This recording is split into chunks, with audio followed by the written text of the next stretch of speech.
sumusuporta po sa akin. Lalo na po sa magulang ko po, sa pamilya ko po. And lalo na po sa coach ko po kasi po. Dahil po sa kanya, nakarating po ako sa mga gandang competition po. Meron ba kayo mga startups na Coloring. nasa May coach kayo, naka-blue coach. Yes po, syempre po. Kahit po nasa mababang competition pa rin po, karamdam ka pa rin po ng kabasa ako pressure po.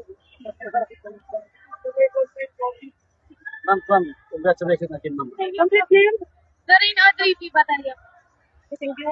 Thank you. Congratulations. So, Wala ka nang laro pa po. meron po Meron sa pa? isang araw.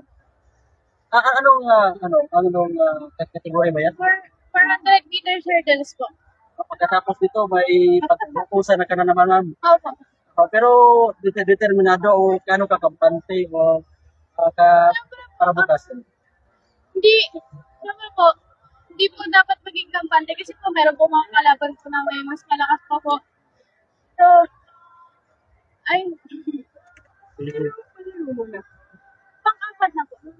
Ano ba yung mga goal mo na gusto mong ma-achieve bilang athlete?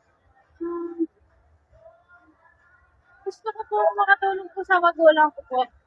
Tapos po, gusto ko rin po maabot po yung mga pangarap ko po sa buhay.